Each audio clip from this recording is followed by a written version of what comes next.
And welcome back to another episode of the Double Doink Podcast. My name is Brenden D. Thanks so much for tuning in today. We're talking strictly Philadelphia Eagles. We're going to break down the press conference with Howie Roseman and Nick Sirianni on Wednesday afternoon. The news that broke during the press conference. Tons to talk about in Philadelphia Eagle land. No one else to do it than my man, my friend, Mr. Thomas Petersen. Thomas, how are things?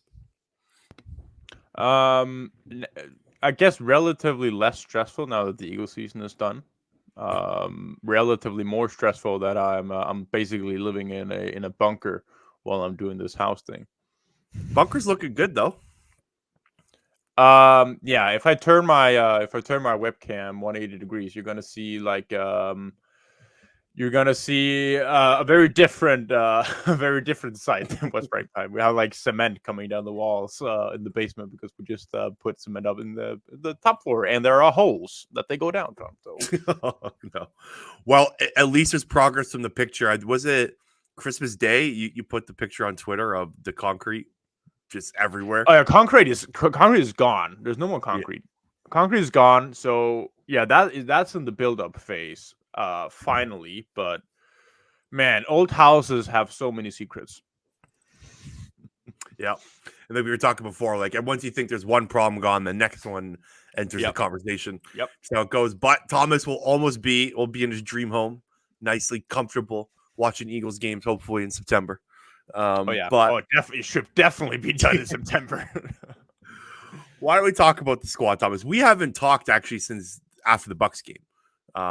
We haven't talked since before the Bucs game, right? That last episode we did was the preview game, and we all know how that went. We don't need to kind of dive into exactly how the playoff game went. It was a long time ago, and I know Eagles fans are over it. I'm over it. You're over it.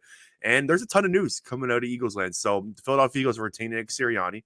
They hosted a press conference on Wednesday afternoon with Howie Roseman and Nick Sirianni. Before we get to the press conference, the biggest news that leaked during the press conference was that Vic Fangio is parting ways with the Miami Dolphins, and he is expected to become the next Philadelphia Eagles defensive coordinator. Thomas, I'll pass the ball to you. What do you make of the news? Yeah, that's the guy they wanted all along last year, and for whatever reason, with the whole Jonathan Gannon early talking with the Cardinals, whatever that was all about, never happened. But yeah, that's the guy they wanted all along. And I think like if you want to stick around in the Vic Fangio system, you want to get the guy himself or something completely different. Like, and let's, I mean, looking at stats and pressures and a lot of numbers from last year look good. And he was a consultant last year, so he knows what they were doing for a whole year. He knows a lot of the players. So I guess you get continuity, you get an experienced coach, you get an experienced play caller, instead of trying to find something new all the time at all the coaching positions. We're also getting a guy who was recently a head coach for the Broncos up until I believe 2021. Mm-hmm. And hence not a figure that you expect to become a head coach somewhere else within the near future, given his past resume as a head coach. So maybe it's a guy you can keep around for a bit longer than what you would with other defense coordinator prospect. Like say you brought in a Jesse Minter, for example. If he somehow completely turns around your defense, then you may be in a situation where you're losing him pretty quickly because some other team will come in to snack him up. Yeah, this is, if you're Sirianni, you're hoping he can be your next Jim Schwartz, or right. Or he can be Andy Reid's Jim Johnson, right? Like from back in the day. You want him to be a stable force on that side of the ball, and you nailed it with just the veteran presence. Like they've, in my opinion, heading into the OC and DC search, I think you're kind of looking at the completely different ways. I think the defensive coordinator position, you want a veteran guy who Sirianni doesn't have to meddle in with or go talk to every day to figure out if everything's still on track. You want a defensive coordinator that you can trust and just pass the defense to him, like Doug Pearson did with Jim Schwartz, and say, take the side of the ball. It's yours. Deal with it. Come talk to me if you got any issues. And I think that's exactly what the Eagles need on defensive coordinator. And on the offensive coordinator side of the things, I think you should go younger, more adaptive, and kind of the complete opposite of what we just talked about, the defensive coordinator. So I think that is very important. And you brought up the fact that he always wanted that the Eagles always wanted him. He should have been the defensive coordinator last year. Like, that was the guy, and he slipped away because Jonathan Gannon took the meeting in Arizona too late. By the time they kind of already got their shit together, looking for a new defensive coordinator, he was already talking about going to Miami.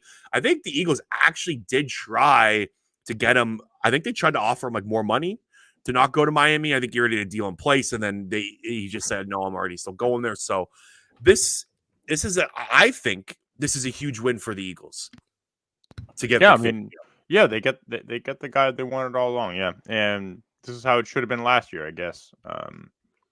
It's a good thing that it didn't happen, like that there weren't more seasons in between that they finally got him, because I mean, you would imagine he still has some of the things that they did last year in recent memory, and some of the players around there, like, has an idea what to do, and they didn't completely switch around from one type defense to another. Like, they still have personnel to do what Fangio likes to do, and run that 3-4. Although I'd imagine that he wants better linebackers. He's not gonna want to run his strict 3-4 with guys that can't defend the run.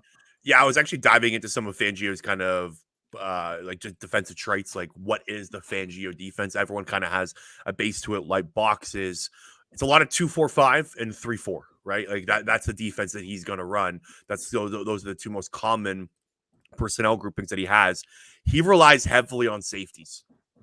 Like, that is a position that they're going to need to upgrade. And I'm sure Fangio, one of the first things he's telling Howie and Nick when he's accepting this job is, at safety room ain't cutting it. Like, we need to upgrade that position, because basically, like, the typical, like, what the Fangio defense is it's basically designed to counteract the Shanahan style offenses and Sean McVay style offenses, which is what, like, I think, like, close to 50% of the league is almost running at this point. When the quarterback turns his back to the defense to run the play action pass, the safeties move around and they go from 2 hot shells to 1 hot shell, and then they disguise coverages. So I think the personnel is going to be huge. Like, that is a given with any defense, but especially at safety. Like, I highly doubt Kevin Byard is coming back. With the Eagles can cut him and save about $14 million. You're probably looking at a new starting safety, and they'll probably add some competition there, like, as well. But, like, you can't rely on Sidney Brown to be a starting safety, even though he's probably won't be back till October, November. So there's going to be a lot of personnel things that need to be hashed out to see how good this defense can be. But Fangio, like, the thing, every other team is trying to copy. Everyone in the league trying to copy this guy. Like, he's a good defensive mind when people were trying to steal his stuff, right? Like, yeah. A lot of Eagles fans I saw on Twitter were kind of upset. Like, I want to get away from the Fangio style defense. Like, I get that. Like, I get there's kind of some brain drain to it. We've seen it kind of fail here with, I don't know if Gannon really failed at it. Definitely in the Super Bowl. Like, that defense did not help in the Super Bowl. Eagles had a pretty good defense throughout the year. They couldn't really handle good quarterbacks. That was kind of Gannon's downfall. And then last year, Sean Desai, who was a Fangio disciple when he was the defensive coordinator in Chicago, that defense also didn't work. And then Matt Patricia did whatever he did. So I get the kind of this being sick and tired of this style of defense, but getting the man himself is pretty important. Yeah, definitely. And I think we also need to make up our minds on what we actually look for here, because we're not just going to get some high-flying type coordinator that checks off all the boxes. And I think we all agree that it would be great to have a more veteran presence in there to like, not just coming in with a completely young mind, so to say. Like, you haven't been in the game before, haven't been in the situations before, but yeah, we can't have everything.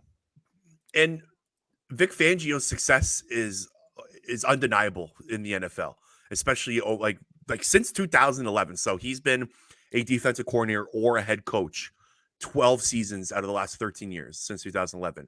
He has produced 8 top 10 scoring defenses in those 12 years. That's really impressive. So 2011, 2012, 2013, 2014, 2017, 2018, 2019, 2021. All top 10 scoring defenses. 4 of those times, they were top 5 scoring defenses. The production speaks for itself. And last year in Miami, they were ravaged by injuries. And he was still able to produce a pretty good unit. They especially came on down the stretch. From week 8 on, the defense ranked 7th in success rate, 8th in EPA per play, and they averaged 20.4 points 20.4 points per game allowed. And that number skewed because they got their butts kicked by the Baltimore Ravens in week 17, I think that was. That gave Baltimore the number one seed in the AFC. So take away that one Bill's game. Bill's game was also rough for them. Yeah, there was like they struggle to stop Josh Allen. Every team struggles to stop Josh Allen. It's not an easy guy to kind of hold down. So I really like this move. I'm fired up for Eagles fans and myself. I think this kind of saved the unwariness of the press conference and kind of the vibes around it and the vibes around the team. Like I think there's a real good shot that the defense can turn around with him. Yeah, Especially, I mean, we'd hope so, right? Yeah, especially with the other candidates around. Like, I really like the offensive coordinator candidates, which we're going to dive into later around the league. The defensive coordinator candidates, not so much.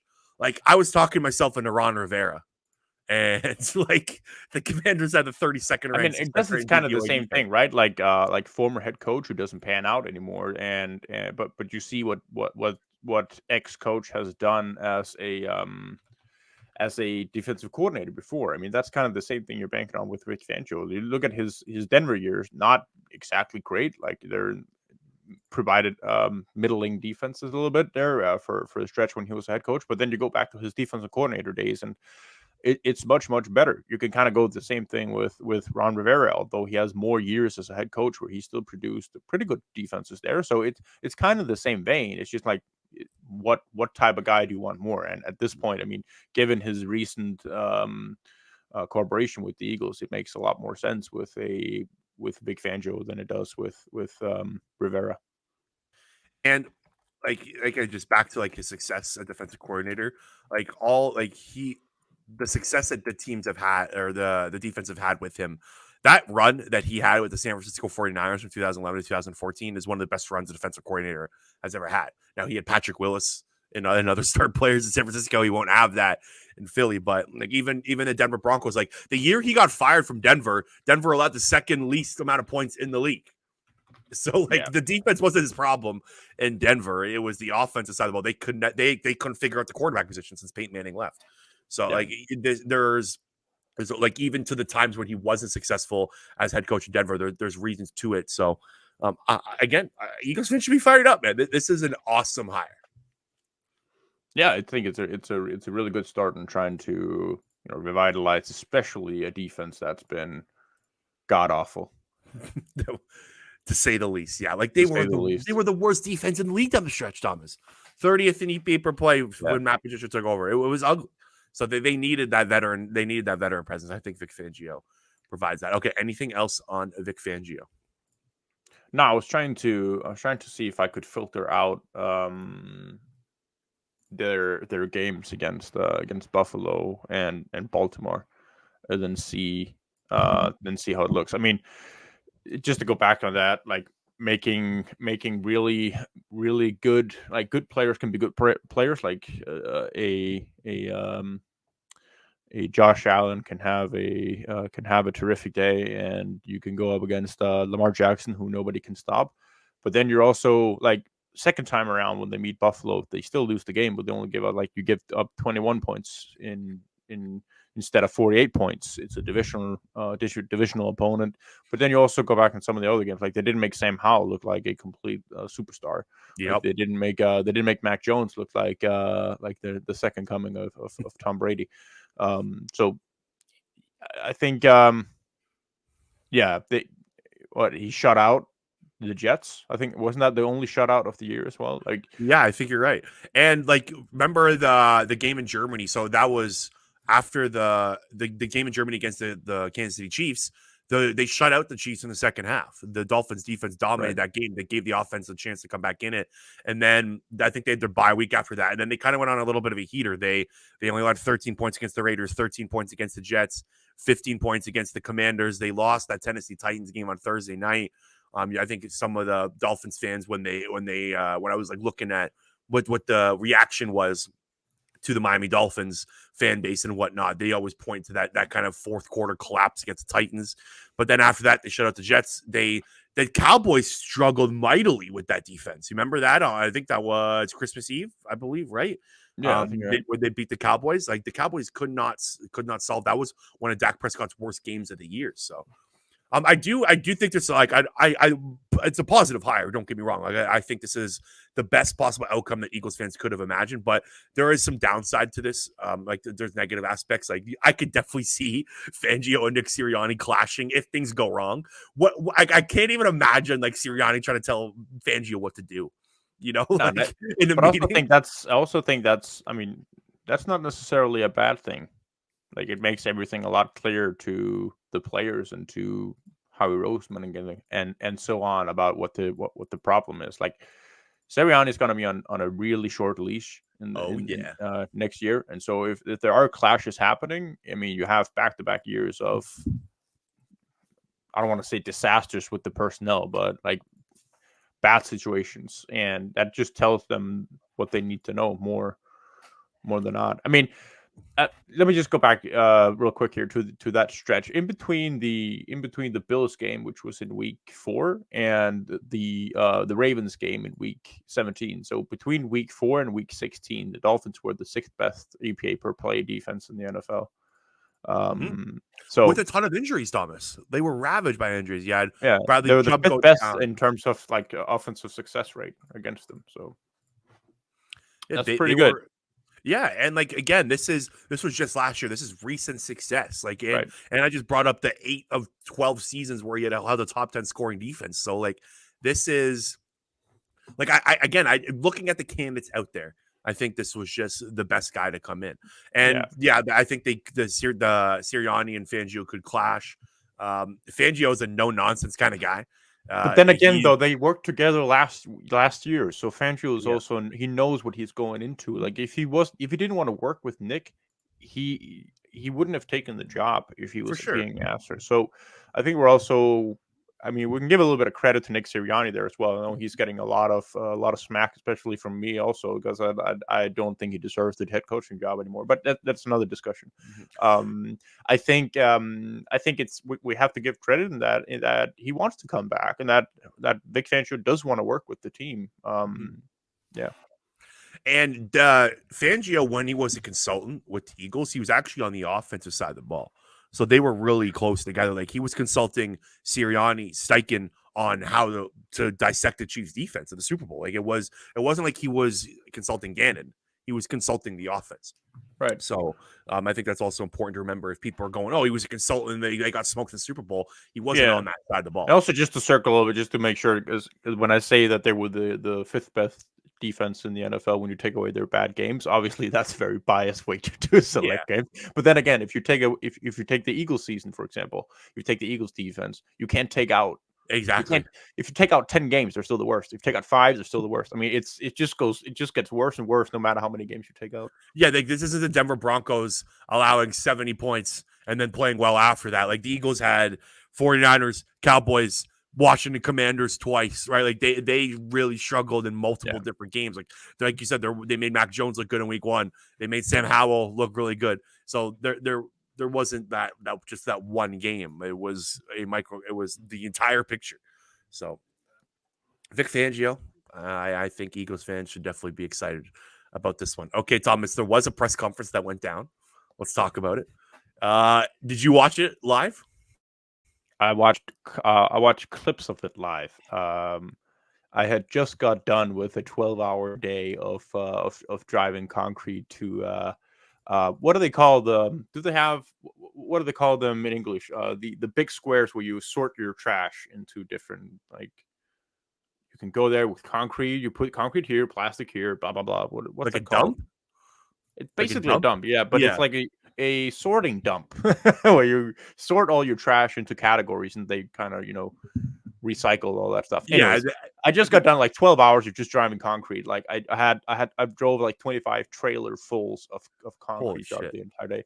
So when I got home, I watched some of the press conference on while I kind of slept a little bit. But yeah, I woke up a little, and then I watched some, and I fell asleep when I watched some. But yeah, no, yeah, I watched a little bit of it, They were and then I late. rewatched it, so I know exactly what happened. Yeah. Yeah, I watched it twice just in case I missed anything. They were late to the presser. I thought that was pretty funny. That was on brand because we were talking yesterday. I had to work the night shift, and we're going like we're trying to schedule a podcast before the shift. I'm going.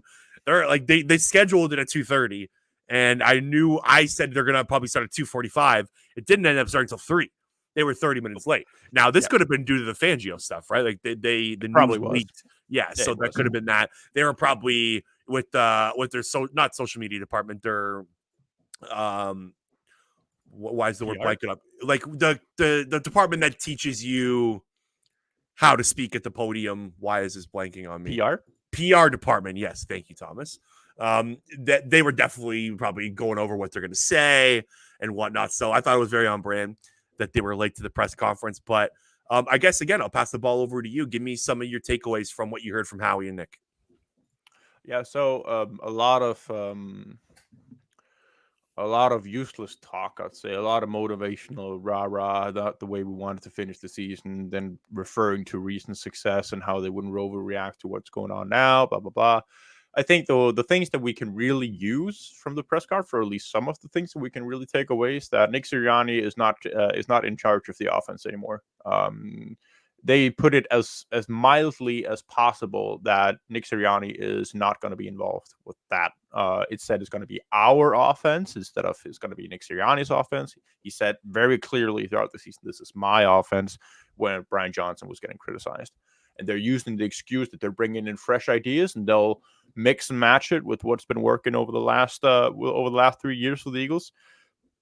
Sure, I mean, if you're going to say something diplomatic and not totally put Nick Sirianni under the bus, I mean, that's a good way to put it from them. But yeah, what they essentially were saying is that Nick Sirianni is not going to be in charge of neither the offense nor the defense. He's going to be, I guess, a consulting head coach and overview things, and we'll see.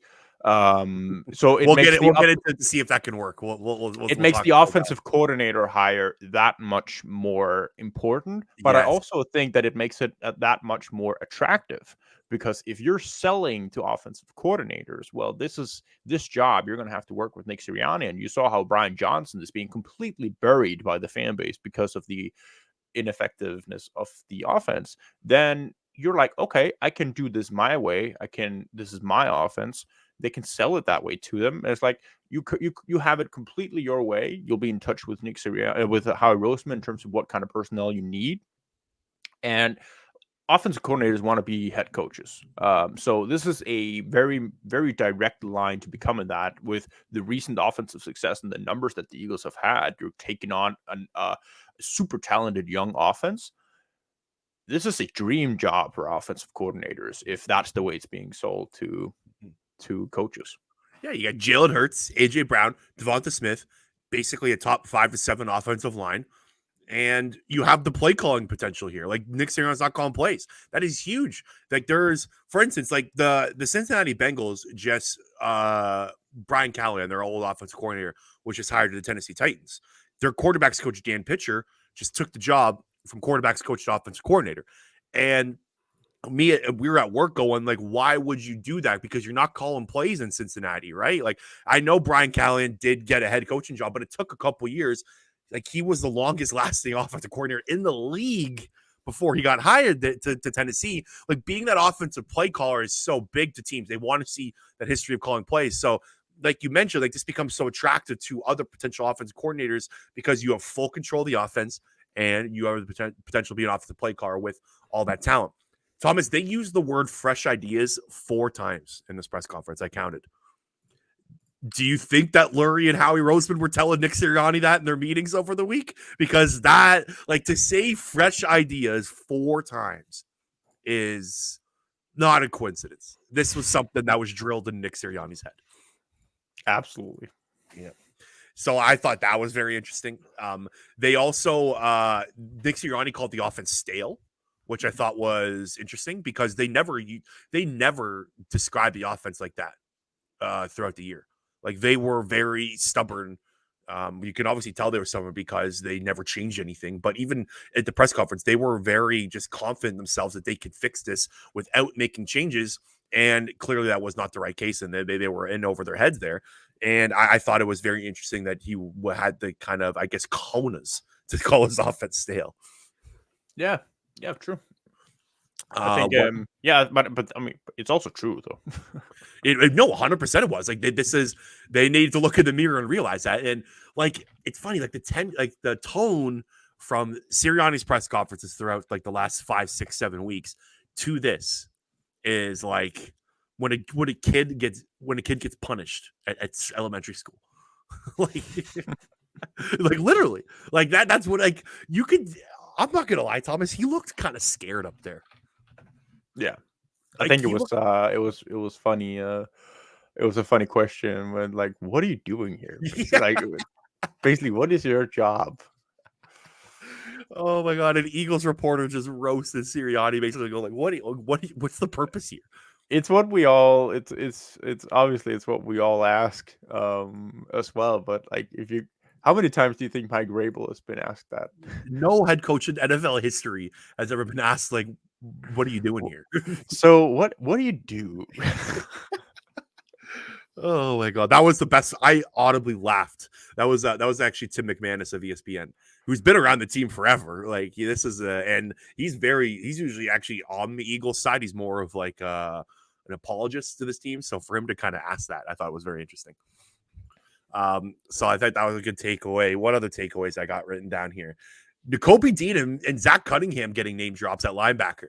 So Howie was asked if he's like doesn't invest enough in the linebacker position, and he basically said he did invest in does invest in linebacker position was an absolute lie. I was kind of frustrated with that comment, and then he brought up Nakobe Dean like right away and said like we still think he's a good player and whatnot, and then he brought up how Zach Cunningham had a great year, which I guess like he was the best linebacker on the team, but not a very like He was high the bar to least pass. terrible. Yeah, which is not a very high bar to pass at all. And one other funny thing at the beginning of the press conference when they just said that Howie Roseman just goes, "I gotta let you guys know why we were doing this a week later. We took the Tuesday off. The snowstorm came on Wednesday. Like, okay, Howie, like you don't need to explain this. I don't think a snowstorm delayed your press conference 5, 6 days after everyone else. Like the Pittsburgh Steelers had their press conference on Thursday of last week, Thomas, a week ago. The Los Angeles Rams had their press conferences on Wednesday. Like 3 days after, the Eagles took an extra 5 days. It wasn't because of a freaking snowstorm, Howie. I thought that was very funny. Yeah, that's funny. Do you have any other funny takeaways before we kind of get more serious? We're on that kind of track right now. I thought the whole press conference, like there was a couple, like I already listed a couple of them. The 25-year-old Jalen Hurts comment. Did you grab that one? So they asked like how much input does Jalen Hurts have in Brian Johnson leaving? Oh yeah. And he goes, Jalen Hurts is just a kid. He's only 25-year-old. He's only 25 years old. He shouldn't be worrying about this stuff. It's like, okay, Jalen Hurts is 25. Doesn't mean you have to treat him like a baby. He's obviously only allowed 25, but yet you paid him $250 million. And and Jeffrey Lurie, I'm pretty sure, has had comments like calling him the most mature, like 25-year-old, or it might have been like when he was 23 or 24 years old.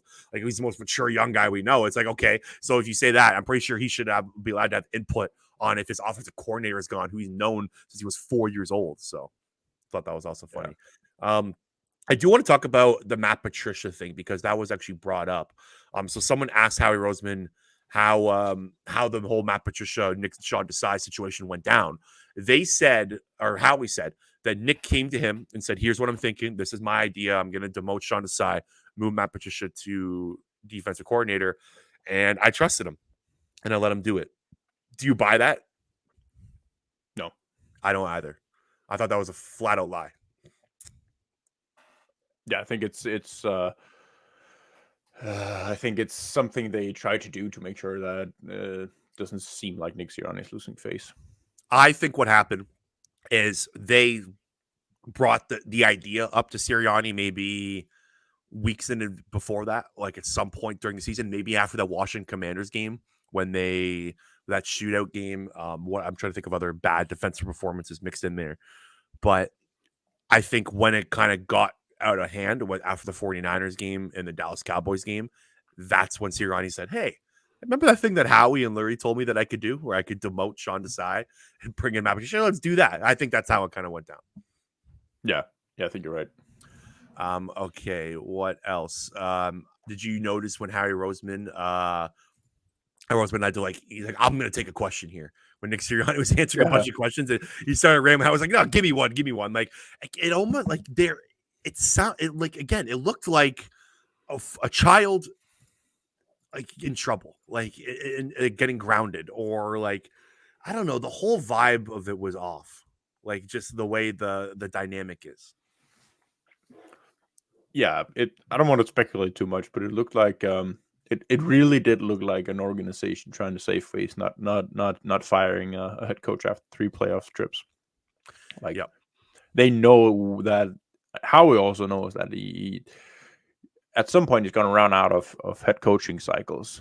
Like it's absurd that he even had 4 different head coaching fires while he's been the GM of a team. Like usually those two go together. Um, so I also think he knows that he can't have too many more changes until Lurie, you know, also kind of looks in the direction of High Roseman. So it could be a situation where they're kind of looking to not lose face as a franchise. All right, let's talk about Sirianni's role here. Do you have confidence in Nick Sirianni going forward after what you saw? Not Nick Sirianni, but depending on who's going to be the coordinators, I think it's going to be more on up to them, which is a weird situation to be in because usually you go like, all right, if you get a offensive minded head coach, then he takes care of the offense. If you get a defensive minded head coach, he takes care of the defense. So we have one of them set, and then you're going to coordinate, rotate to fix the other part. Now you're going to be doing that on both sides of the ball because if the Eagles offense look good this year and the offensive coordinator gets hired for a head coaching job, then you're like, okay, so we can't, now we're back to square one because we can't trust Sirianni with this stuff. Yeah. It's crazy though. Like I don't think this is specifically an Eagles problem. It's an NFL problem. I don't know if you saw this tweet. I was blown away by it. I quote tweeted. I'm like, what the fuck? Every single offensive coordinator in the NFL has been replaced since 2022 in 2 years. Yeah. So this is like not just like an Eagles issue. Like every team has had their offensive coordinator poached at some point, either fired because they did bad or because they were hired to head coach or moved on somewhere else or whatever the case may be. Eric Bieniemy moving from Kansas City to Washington, the lateral, whatever happened there. But in general, like it's not just going to be a Philadelphia Eagles problem going forward where if your offensive coordinator does well, he will leave. That's just the way the league is now. So like I don't want to put too much on that, like going like, what have the Eagles done? This is not a good way to run your franchise. Look at the two of the teams in the out of the 4 teams remaining right now. The Baltimore Ravens and the Detroit Lions have CEO style head coaches, right? Dan Campbell, and he's got Ben Johnson and Aaron Glenn around him, who are 2 tremendous coordinators. Ben Johnson's going to get a head coaching job this year, and then John Harbaugh, who has 2 awesome coordinators around him, and Todd Monken and Mike Macdonald. Mike Macdonald's probably going to get a head coaching job as well through this cycle. So, like, I think this can work. However, do I think it's more likely that it doesn't? Probably. Is that how Yeah. you feel? It's I think you hit it about right. Because I'll be honest, I was like already looking to 2025 like a week and a half ago. Like I Yeah. had little confidence in this team. Um, just like again 10 days ago after that Bucks loss, like it looked so bad they didn't fire Nick Sirianni, which I think was still probably the best course of course of action. Like if you were to ask me what they should have done, I would have fired Nick Sirianni. I think you're in the same boat, Yeah. right? Oh, Well, absolutely. yes. Absolutely. So I do think like this can work. However, this is probably not the way I would have gone. Like I don't know how good of a motivator Nick Sirianni is after the last 7 games, right? Like they were, of course, how we brought up that they were 20. You knew you were going to get this. I don't know if you caught this, but they flexed the record, Yeah. right? Like they said, I have the exact quote here. I'm not diminishing the 1-6 stretch at the end, but we were 26-5 over the last 31 games. That's 4 times the amount of games that we played over this stretch. This is hard to do in the National Football League. Like, yeah, but the 1-6 was such a disaster where like that 26-5 doesn't matter anymore. So you can't, like, you are diminishing that, Howie, when you do say that, and you're making it seem like fans don't remember that. We do. We remember the success, and that's why this looks so bad. Like, they were literally the worst team in the NFL down the stretch, in my opinion. The Carolina Panthers and the Philadelphia Eagles. Yeah. Like, I think the Panthers would have been the only team I was confident the Eagles were going to beat if they played down in Week 18. Do you agree? Like, I can't think of one other team. Bucks played them close, so yeah, but the Bucks smoked them. Like, you know what I mean? Like, the Bucks played the Panthers close. Like, yeah, exactly. The Panthers probably could have beat the Eagles. Like, Bryce Young might have had like a store game, right? Like, it got so bad where I get where Howie's going. Like, we're 26-5 and whatnot, but again, like, it was such a disaster at the end. So, like, I'm looking forward to this. Like, I'm looking forward to this kind of new structure of the Eagles right now. Like, with Sirianni as the CEO, offensive coordinator, defense coordinator. I think it can work, but again, like, there is a very likely scenario that Nick Sirianni is not back as a head coach next year in 2025. Like, he is as on the hot seat as a coach can be. Yeah, they have to produce big time. Like, it has to be a really, really good season. Otherwise, you gone. What do you think it would take? Like, do you think if they make the wild card round at 10-7, 9-8, and then lose, do you think he would get fired? Playoff win is a must. I think if they make the playoffs and they get smoked again, he's out. Like, let's say they go 10-7, lose in the wild card round. You think he would be out? Yeah, I think he's gone. Yeah, I think so too. Like, I think the leash is as short as it can possibly be. How do you think the end of the year meetings went? How do you think it all went down over the last week? Yeah, I think it was. I think Sirianni had to agree to let Howie and Lurie take on the coordinating hiring process, and basically be told that we're taking away your role of the offense, and we're going to be heavily involved in selecting who the offensive coordinator is going to be. So, do you think Nick has any say in who they're hiring next, or not any say, but no? So I think it's going to be I think it's going to be in the meetings, but I don't think he's going to be making the call. Yeah, I think I agree with you. So I think it kind of, here's how I think it went down. I think Nick Sirianni probably went in and said, "I'm sorry, this was bad. I know I can fix this." And Howard Learn said, "Yeah, that's fine and dandy, but here's what's going to go down. We're gonna, you got to let go of your coordinators, because like Brian Johnson, right? Like, they were together since 2021, Nick and Brian, right? Like, they were close friends. Yeah, they were every day in the building together, right? Like, he's basically family at that point. Like, he's a brother to you if you're working and seeing each other all that much. It's like, I get Nick Sirianni probably didn't want to fire Brian Johnson. I think Howie and Lurie pulled that trigger. Yeah, I think Nick was probably too stubborn to go like, was stubborn enough to go like, I think I can fix this with Brian Johnson. Howie and Lurie said, no. That's not how this is going to roll. And not around here, partners. So I would love to be a fly on the wall in those meetings. I'm still so curious. I wish they were filmed. I wish they were live broadcasted. Those like be so entertaining. Okay. Anything else on the Sirianni CEO style head coach? The Eagles haven't had this kind of style ever, right? Like, in our history, in my history as a fan, Andy Reid was calling the shots on offense when I was growing up. Chip Kelly was next. He was calling the shots on offense, of course. He called the shots in the building, basically, at the end of it. Doug Peterson called the shots on offense. Nick Sirianni was the offensive play caller, but it was his offense. It's like, this is a new kind of version of the Eagles. Let's finish it off with the offensive coordinator, Thomas. The Eagles have, again, an open offensive coordinator role. I think this is a very, very important hire. You brought up the top. Like, this is more important than defensive coordinator, in my opinion. The Eagles, if they're going to have success and win football games down with Jalen Hurts, they're going to need a top 5 offense. If they want to win a Super Bowl, they're going to need a top 5 offense. That's how this is going to roll with how the team's built. So, Thomas, who is your leading candidate to become the Eagles' next offensive coordinator? Yeah, I think you kind of hit the nail on the head here with Zach Robinson. Like, I think he's one of the more intriguing guys to bring in. Like, get some fresh ideas off of the Sean McVay coaching tree here. A lot of motion, got a lot of misdirection, a lot of things that Eagles haven't had in a long time. I don't think Cliff Kingsbury is the guy they expressed confidence in. I also know Jared Johnson is a guy they've interviewed. Now we'll see. I mean, he probably is going to go with Bobby Slowick to. I think there's. I don't think he goes with Bobby Slowick. I think there's a chance like he gets promoted to Bobby Slowick's role, right? Like Bobby Slowick, I think is going to get a head coaching job, and then Yeah, I think D'Amico will probably want him to take over Bobby Slowick's job.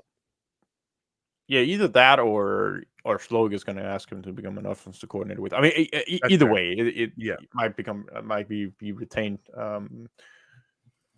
one way or the other. But yeah, um, I'm not quite sure. I think Eric Bieniemy he's kind of that wild card in that he's in Washington where they're looking for a new head coach and he's not getting any head coaching interviews, and we don't know if the new head coach there wants to keep Eric Bieniemy. And we also know that they interviewed Bieniemy as the only team, apparently. I think what he did with Washington's offense, with the limited capacity that they have, and with Sam Howell as quarterback, I think was impressive. And like he comes from obviously from the Andy Reid tree there, so familiar with Howie Roseman. Um, I think that's an intriguing name as well. Who do you have? So I love Zach Robinson. I think that's the guy that I would make a phone call to. I'm I'm assuming Howie and Nick have made the phone call to Zach Robinson. Like if you're having an offense coordinator search, I think he's the guy. He's worked under Sean McVay for the last 5 years as a pass game coordinator and quarterbacks coach. I I personally want someone from the Shanahan McVay tree. Like I think this is the way the league is going. I think Jalen Hurts needs to go under center more. I think Jalen Hurts needs to run some more play action. I think Jalen Hurts needs to start attacking in the middle of the field. I think you basically need to do the exact opposite of what you did last year, right? Like that. I think you need to overcorrect this. And I think going to the Shanahan tree, because the Eagles were basically a power spread offense last year. Like that is not the way the league is right now at all. Like they, what I one of the things that I realized, Thomas, and I'm assuming you noticed this when when you were watching film, the run game was so disjointed, and they ran the same run plays over and over and over again because they never ran outside zone because they never could get to the edges. That was out of shotgun. It's very hard to run outside zone and get to the edges. And they it was just straight power inside runs. DeAndre Swift run into a 4-yard gap. Like there was no explosive runs at all with this offense. And I really think to get more explosive runs, potentially you want to go under center more. Like they were efficient running the ball, but they never got that explosive run. Like I think what was DeAndre Swift's longest run? Like 35 yards, something like that. I think Gainwell had like a 35-yard run or something too. So like not even just the passing game. Like I really think bringing in a Shanahan McVay style guy can help just kind of save the run game as well. So Zach Robbins is my guy. I think it's going to be tough. Like I think he's a hot commodity. I think basically every single team is going to be calling him. So it might be a hard guy to get, but I think he's one. Eric Bieniemy, you brought up. He's done such a good job with Sam Howell, so I really like him as well. And I think you have to talk to him. Like if you're going to have an offensive coordinator opening, Eric Bieniemy should be one of the guys you call. Draw Johnson intrigues me as well. He had ties to Kyle Shanahan coaching tree. I think he was an offensive consultant or a coordinator. Passing coordinator, I can't remember exact title there in San Francisco, but he was there, and then he worked under Nick Sirianni in Indianapolis as well. So I think that's kind of interesting. So he has some familiarity with Nick Sirianni, and then of course what he did in Houston. Let's have the Cliff Kingsbury discussion, Thomas, because I think this would be a disaster. Yeah, I think it's going to be just more of the same. No misdirections, no motions, a lot of shotgun. Very simplistic style offense. I like when I first saw it, I was kind of intrigued by it. I'm like, okay, like DeAndre Hopkins played well, Kyle Murray played well. When you like zone in on Arizona's problems on offense, literally the exact same thing that the Eagles struggled with. Kyler Murray gets blitzed. Kyler Murray bails from the pocket. There's no creative routes and stuff like that. So yeah, you don't really have an offensive scheme to kind of get away from the blitzes and figure that stuff out. It was literally exactly what the Eagles ran into. So I would be shocked if the Eagles bring like Cliff Kingsbury. Like I think they just wanted to see and talk to him. I don't think he's a legit candidate, but he's only one of two guys that they've interviewed, so we'll see. But that's the one guy I would be pretty disappointed in. Do you have any other candidates that you're eyeing? What do you make about Arthur Smith potentially? Do you think the Eagles, because Diana Rossini throughout the teams are interested in calling, so I think the Eagles are probably one of those teams. He impressed. The Eagles interviewed him during the last head coaching cycle, right when Nick Sirianni was hired, so they know him. What do you make of him?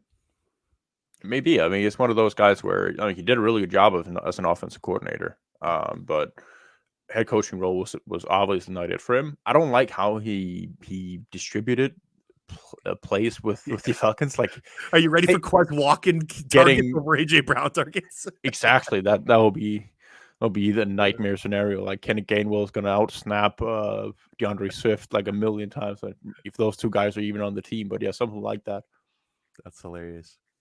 Yeah, he's kind of intriguing, but he would bring like the offense. He zigged when the league zagged. Like he runs like a under center play action style, get deep balls. Like he's not the modern offense, but so I kind of I don't know. I think he would be intriguing, but again, I don't want Boston Scott and Quez Watkins getting more targets than AJ Brown, Devonta Smith. Some other candidates to keep your eye on. Alex Van Pelt from the Cleveland Browns, who was let go. I think they'll probably want to talk to him. I think they're probably going to want to talk to Kellen Moore as well. I think they're going to give him a call, see what he's up to. He was offensive coordinator in Los Angeles for the Los Angeles Chargers. Clint Kubiak, I think he's a guy that they're going to want to talk to as well. He's of course Gary Kubiak's son, one of the best offensive minds this league has ever seen, and people are still copying his ideas. And I think Jim Bob Cooter's probably going to get a look as well, who is the offensive coordinator in Indianapolis, who I would not want as well. He has kind of failed ever since that one masterful season with the Detroit Lions. Any other candidates you want to throw out there quickly? Now we'll get some more interviews officialized here, so we can talk about some more guys here. All right, I think that's all we got. Anything else you want to throw out there? Anything else in your mind about the Philadelphia Eagles? Nothing. I mean, it's a transition phase for sure. It's kind of interesting to follow, really, and despite how